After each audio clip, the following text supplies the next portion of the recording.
Hello, SpongeX here, and welcome back to another episode of Games Worth Taking Your Time.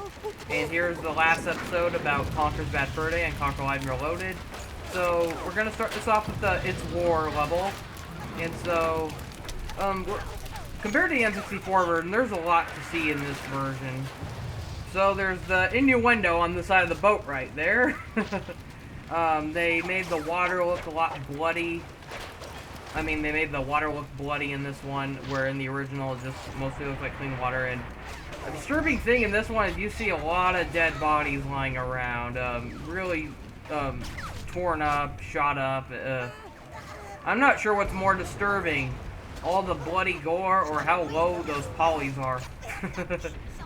They use some very low polygonic models during this part. You can also see boxes of ammunition lying around.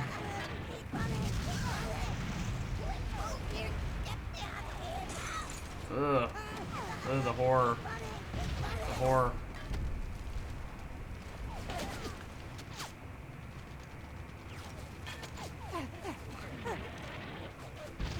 This was around a time where violent video games weren't this graphic just yet. I mean, the worst part you could see in a video game is, you know, really badly animated blood coming out of characters, but Conker, it went the extra mile, even in the N64 game. Like, when a character's head got shot off, you would actually see, like, the bones inside, and you'd see the head split into different pieces, and it's especially more noticeable, like, when playing in the multiplayer mode. Not so much in the single-player mode, but...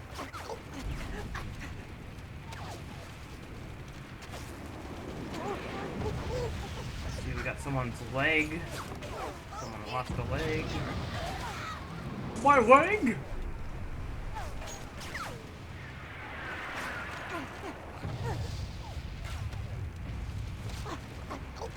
Ugh.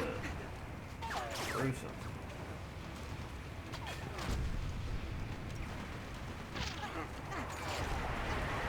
Another innuendo. See, another guy lost a leg.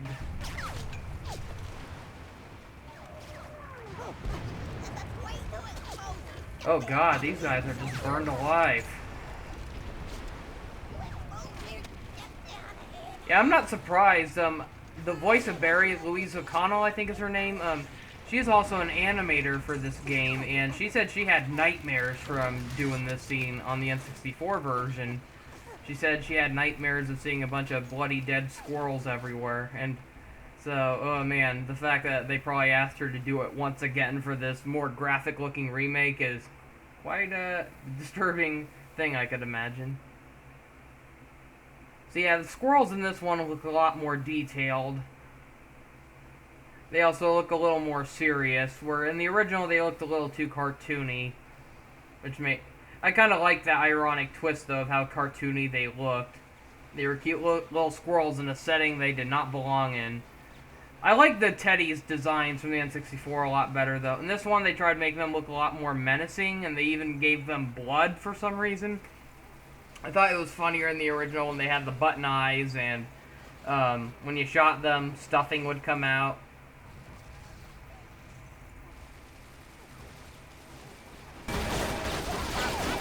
Yeah, this part is a lot easier in the Xbox version. The N64 made it way too challenging. It was hard to tell, like, which bullets were part of the background and which ones were ones that could actually hurt you. In the N64 version, they had, like, bullets that were firing at all times. So it was hard to tell which were the ones that could hurt you and which weren't. But, however, they did add a lot more enemies in this game, although they simplified the controls. So they made the controls easier, but they made the enemies a lot harder to fight.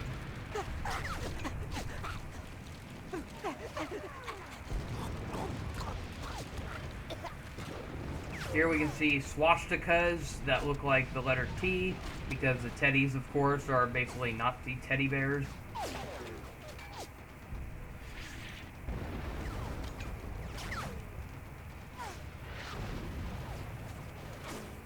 I'll admit, it's kind of fun to play this game first and then, you know, like, learn more about World War II afterwards, and then be able to draw the comparisons or notice, like, where the inspiration for this entire level came from, because I remember I played this game first before learning about World War II in high school, and so yeah, that was kind of fun. Because then when I go back to play this game, it's like, oh, so that's where they got it from, World War II.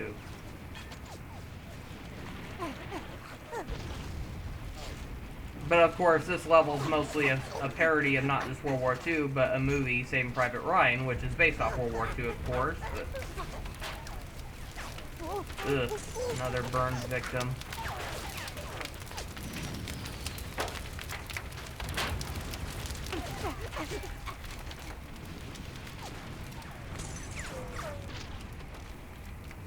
Like, despite how disturbing the setting is, I really do like the graphics during this area.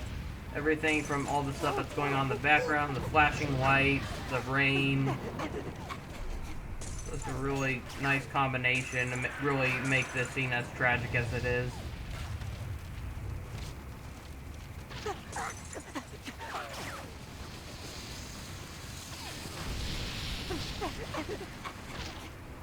Of course, it's easier to explore this area once all the teddies are out of the way.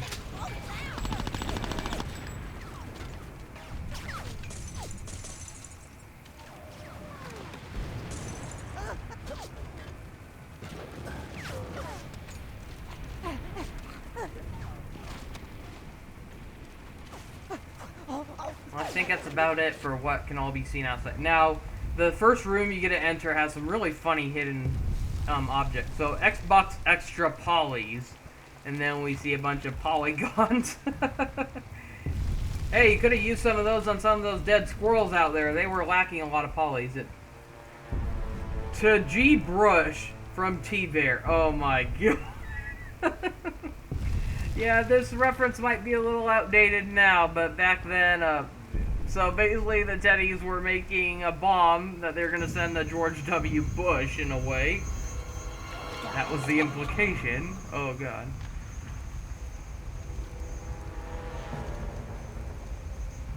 This part is pretty suspenseful. I just love how, like, it tries giving you that false jump scare right there.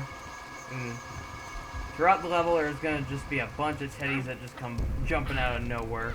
This part was made a lot easier in this, where it was frustrating the instant before because of how awful the controls were.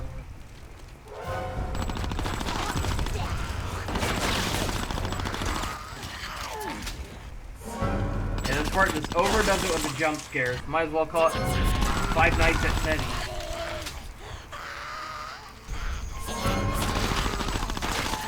Forget Five Nights at Freddy's, this is Five Nights at Teddy's.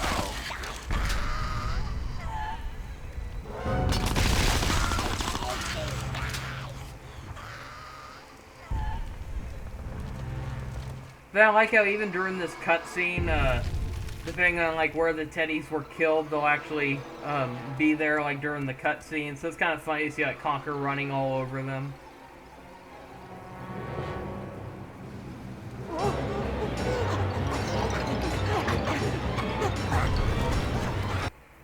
Surely it can't get any worse than that.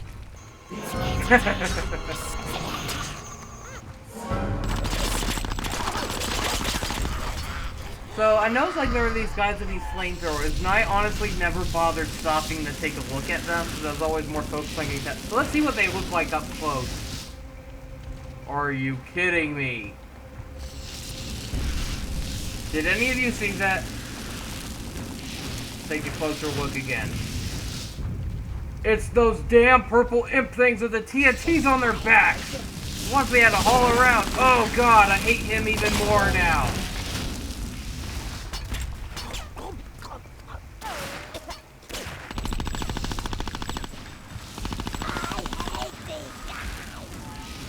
Although the flame effect looks pretty bad, I do like the glow it gives off.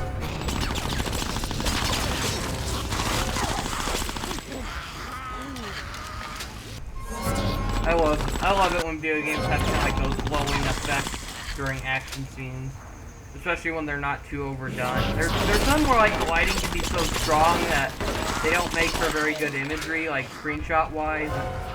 I think Conker is a pretty good game where like you can pause frame through it and find some really cool screenshots out of it, and the war level is full of them because of all the action pieces.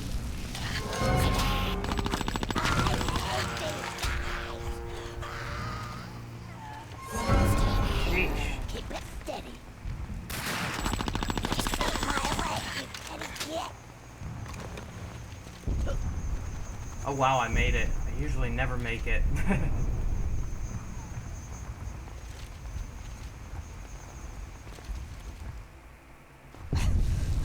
I always loved this scene. I am so glad they went with this direction and not the original direction. Those guys.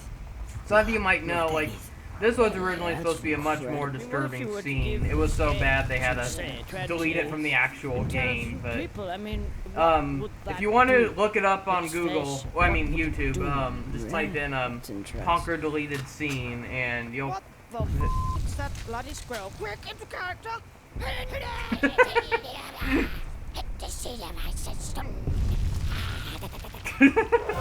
So originally the scene that ended up in the game was supposed to be part of a blooper reel, but when they cut out the scene that was just a little too disturbing originally, they decided to replace it with that blooper scene. And honestly, I like it a lot better. I can't imagine the scene being any differently.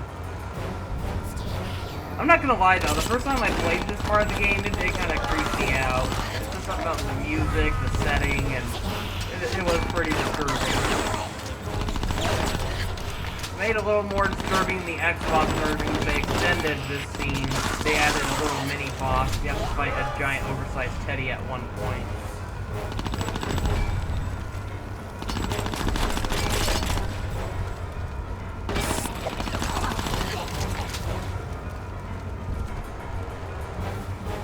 Part of me kind of wishes this game had destruction physics. It would have been really cool to have like stuff in the background getting destroyed when you shoot at it.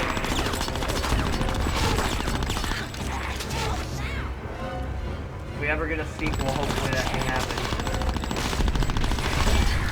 Yeah, I just saw a post on Twitter today that possibly implies that Conker might have a future once again, and if so, it might be on Nintendo because Microsoft is more open about letting Nintendo have some, you know, more Microsoft games on their console.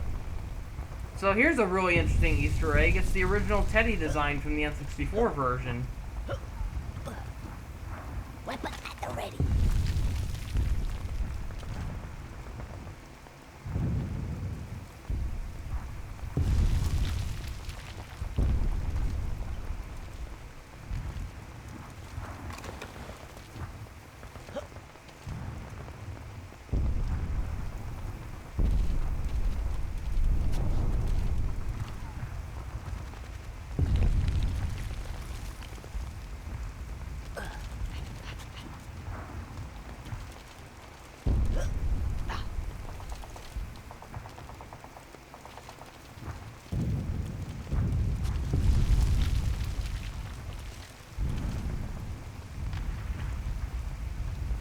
Yeah, I remember in the N64 version of this game, those tanks that had the teddies in it, they were instead like full of disembodied parts of the squirrel soldiers, so it was a little more disturbing. You saw like their heads and body parts just floating around in like this green goo. Instead, they tried making it look more like some kind of teddy cloning chamber or something.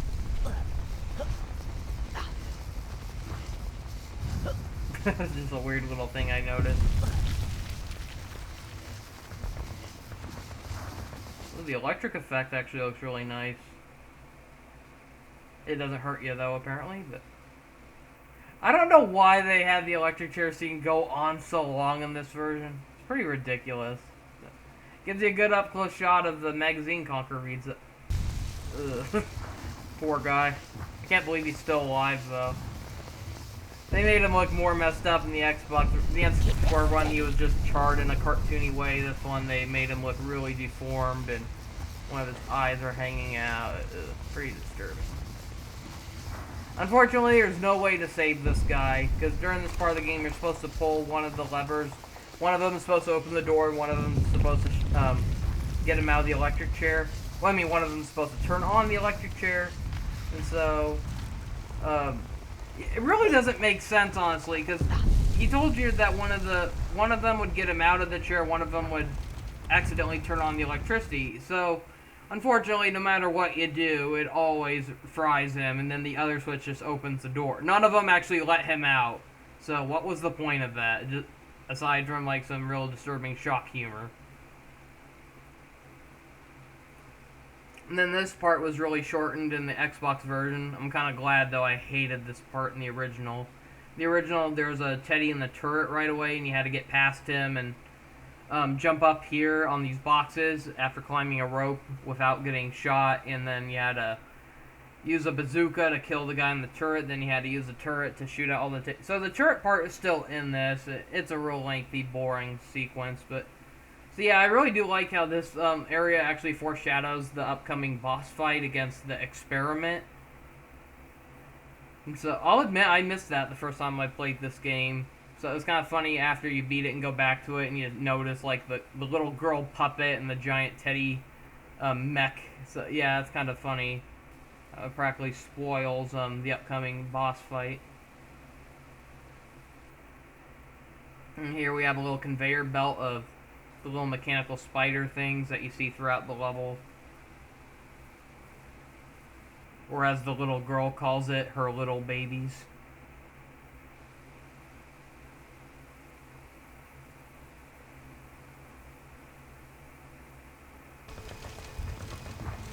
Hey, it's loaded, isn't it? How you doing? Oh, not too good at the moment. They wanted to kill me. Ah, well, they're dead now. So here we have Private Rodent, a character who has real no backstory, yet Conker somehow knows him. I really wish they gave more info on how Conker knows him. Like, they should have actually showed at the beginning of the game, like when he was celebrating with the squirrels before they went off to war. They should have showed him, you know, interacting with this character. I'm not sure if the Teddies did it, but I find it kind of harsh that the back of his outfit is actually a target. So did the Teddies do that, or did one of the fellow soldiers do that to him? Pretty cruel. But in the original game, he just had the initials PR, which likely stood for Private Rodent. And if you look up in the sky, you can actually see enemy bombers flying by, which is very suitable for this scene, because throughout this whole sequence, you see a bunch of bombs dropping onto the ground, so... gets pretty chaotic during this part.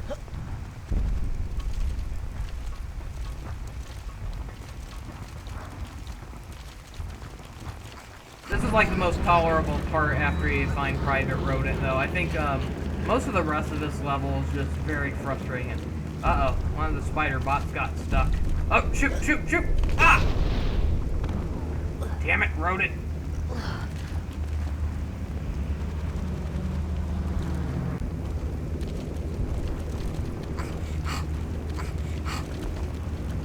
Yeah, this area looks a lot nicer on the Xbox remake. It looked pretty bland on the Xbox. I mean, the N64.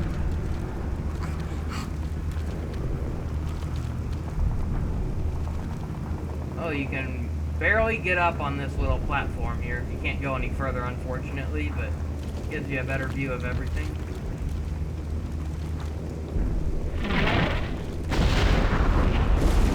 I like the added crackle effect they added in the remake. In the N64 version, you didn't really hear those crackling effects.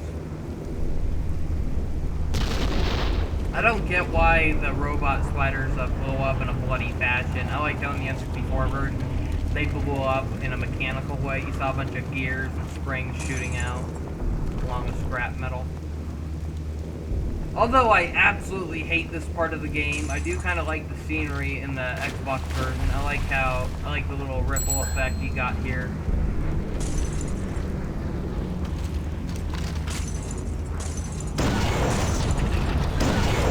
This part's a little easier on the Xbox though. The N64, it's like you really don't have a chance at shooting all the Teddies down like you really should. You just gotta rush through it and shoot down the blocks and then hope you don't get shot in return, but... No, this is like the part of the level I absolutely hate. Besides the final act, but the tank scene, I just hate the tank part. It is so frustrating.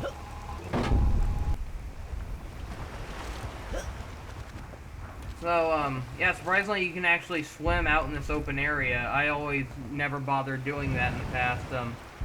I kind of forgot about that, though, how you actually could fall in the water during this part, but, the fact that you can actually swim out here, and it almost looks like there's a wide open area to swim, but unfortunately there is an invisible barrier that Otherwise, it's some nice scenery, though. The rippling effects, the water levels, just waving around, the sound effects, the ripples.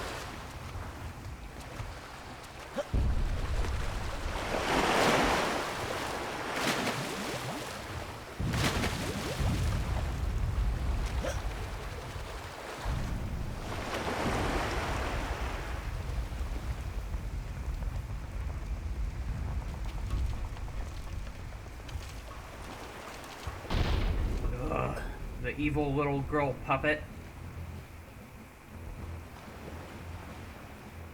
Keep it steady. So I find it interesting you can actually pull out your gun during this part. In the N64 version, for some reason, Conker pulled out his frying pan during this part. But the Xbox version, they made it where he can still pull out his gun. So don't worry, I'm not actually shooting a little girl. I'm actually shooting an evil monster teddy puppet during that. So if anything, I was shooting a teddy's hand. But so after that, the war level is sealed off. There's no returning back. But the windmill is missing because during a cutscene, Private Rodent apparently crash landed into it after getting caught in an explosion. So you see a bunch of ashes flying around. I originally thought they were fireflies until I realized they were ashes because they only appear during this night segment in the game. And it was especially more noticeable in the N64 version during this part, because you could actually see more flames everywhere, and the flames are missing for the most part in this area. But so apparently the Queen Bee died during this part. She got crushed by the giant windmill. Ding dong, the witch is dead, I guess. Just what kind of windmill is that? Why are the little flaps of it so shiny, and it's like there's some kind of form of energy. It's weird.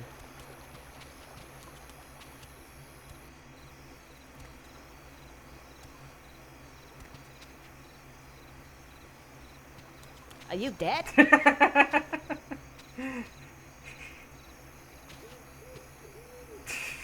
Wow, Conker's so disrespectful. God, I've heard of stomping on someone's grave, but this is just overdoing it, Conker. She's gross.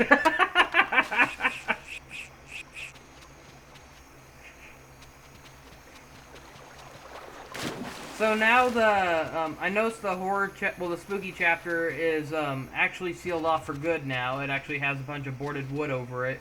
But, oh my god, I did the impossible. I actually made it to the top of the windmill. Anyone else always tried doing that, like when they first played this game, where you trying desperately to get into that windmill? And apparently the windmill also cut down a tree during this part. There was originally a tree in that spot, now you just see a stump, so... I find it interesting how the context-sensitive part right here is no longer available. It was originally available during the spooky and war transition during this nighttime segment, but for some reason it is off-limits once you finally get to the heist segment.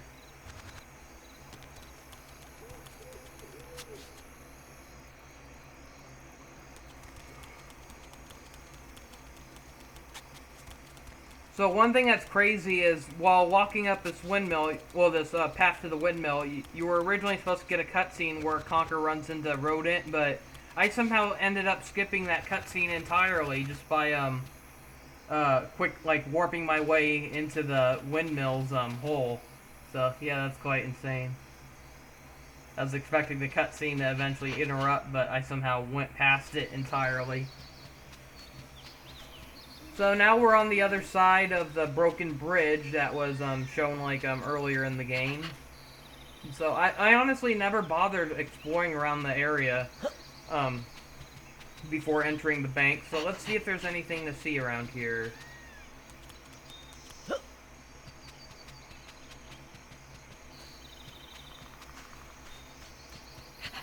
We got some trees, grass, and plants. Mushrooms. Nothing else really.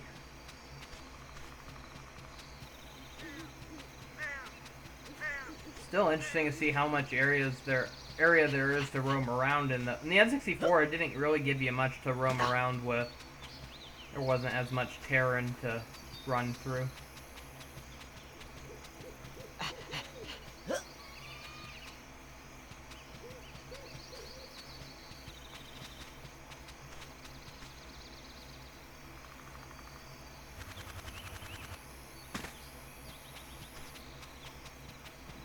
There's Don Weezo. Oh, couldn't get past it. You bastard. I know what you did to Barry.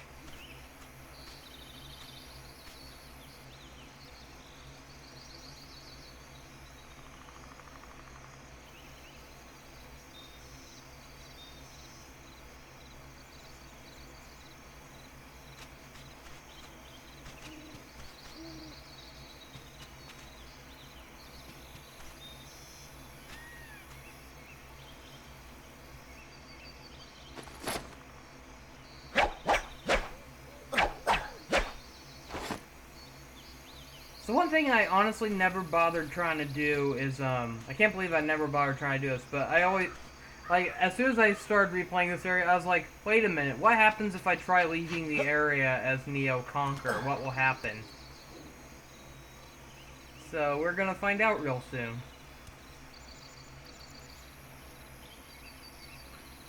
Now, I kind of figured, like, they probably added, like, an invisible barrier over the cliff or something to prevent you from leaving the area. Let's find out. So when you're Neo Conker, his abilities are limited. He can no longer do the helicopter-y tail thingy because his tail's now tucked into his pants, apparently. But let's find out. Let's try leaving the area and see what happens. Oh, you actually made it to the bottom. Okay. Now let's find that rope and climb out.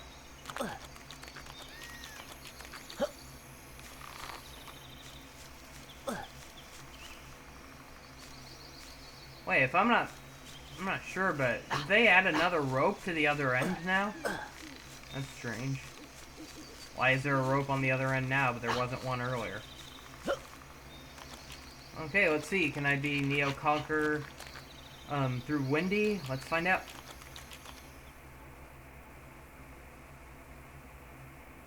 Aw, are you kidding me? That's lame. I gotta go all the way back to the windmill. So, I also tried seeing how that works on the N64 version, and unfortunately, same thing.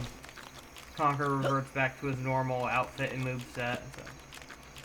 The only way to truly play as Neo Conker anywhere would be to get an N64 to Game Shark, I suppose.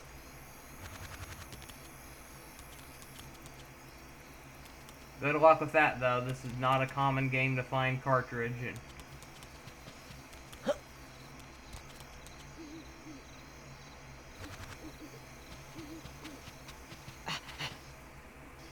So, a very strange glitch occurred during this part. Now, I don't know how it happened. I've never had this happen before, but...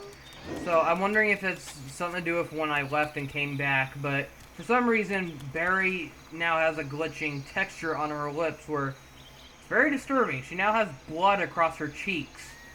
And so, that texture of her only appears during the final battle before she's sucked into the little airlock. So, oddly enough, she does not have that when she dies, but then, like, the part where you have to get into the robotic suit and fight, like, before you get into the suit or pull the switch for the airlocks, if you go over to Barry's corpse, you'll see she has blood around her mouth, and, it's strange how that's just there all of a sudden. But, yeah, I thought this was really creepy, how it just appeared out of nowhere. So here is the heist section. So, as we can see on the left, there's little computer monitors with, Conker's bag on the display, but there's also a strange photo, and I'm guessing it's of some of the rare employees. Looks like they went skiing or something. They're at like some kind of snowy area, wearing goggles and a snow hat. But it's an interesting little hidden message. I just wonder what it is. But you get kind of a cool glowing green effect here. So, one thing I like about this version is how you can actually tuck away your gun. Where in the N64 version, Conker has 2 guns out at all times. So this one you can actually tuck it away, so Conker can actually jump around and stuff like that. And I also like how they have it where the X-ray actually moves on its own on the conveyor belt. In the N64 one, it was immovable, so you didn't see any animation on it. So it's one thing that it has animated, but standing on it actually moves Conker around. It's kind of funny.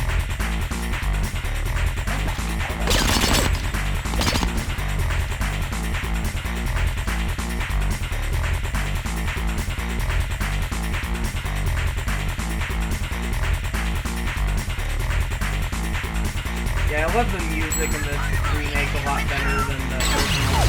The original music from this level is kind of forgettable, but it made it a little catchier in the remake.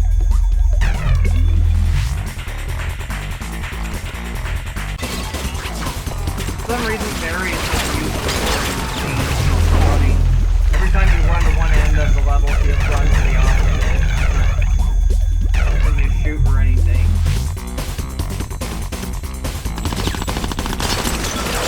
I like the destruction physics on like the little pillars.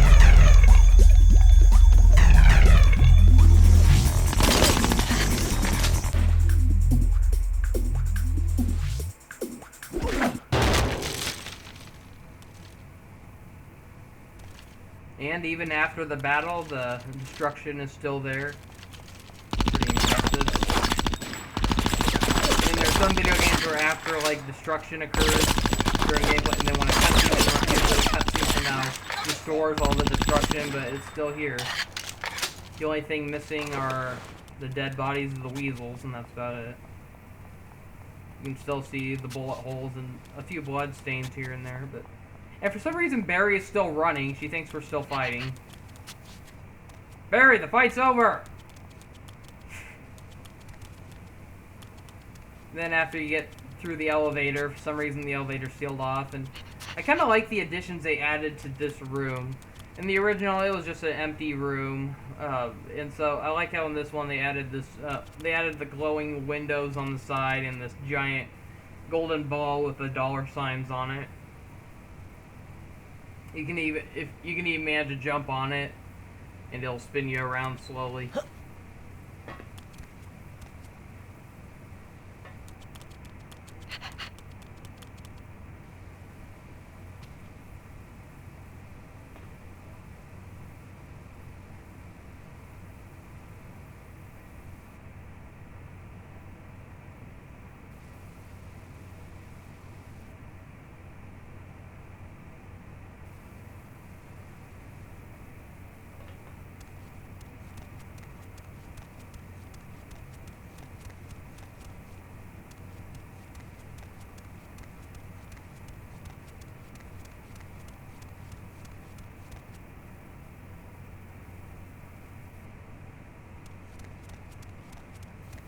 I'm kind of afraid to go any further because I know what happens next.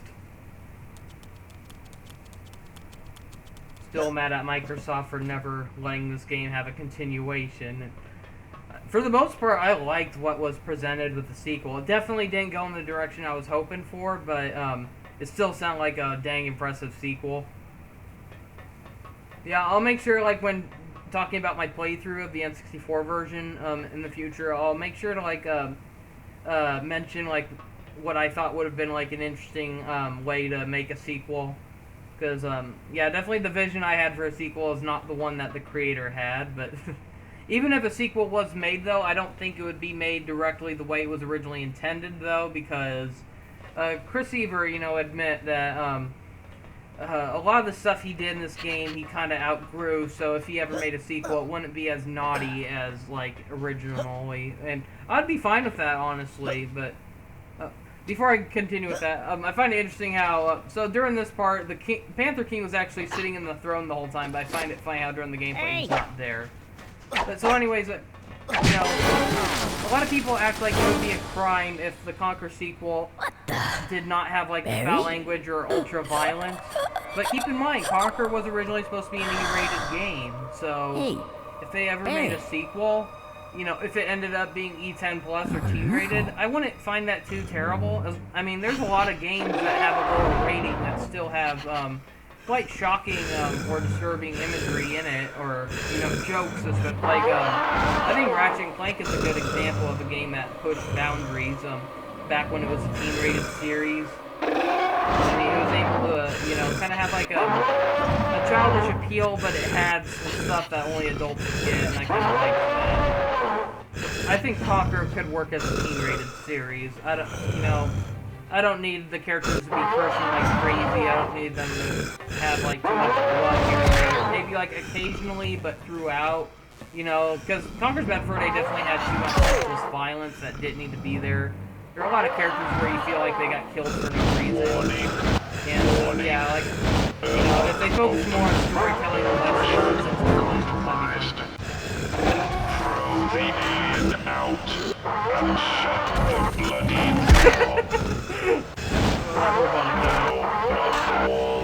It's the large exit thing that you want to be aiming for, idiot.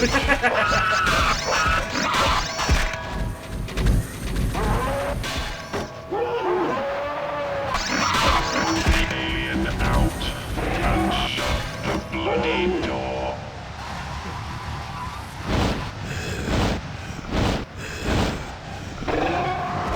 You're not very good at this, are you? Well, I suppose that's it. Anything else? Unfortunately, Conker, that is it. From games worth taking your time, Conker's Bad Fur Day and Conker Live and Reloaded. Thank you for watching. See you next time. Goodbye. And yep, I may be king. I have all the money in the world. And all the land. And all that stuff. But you know, I don't really think I want it. I just want to go home. With Barry. And, I don't know, have a bottle of beer.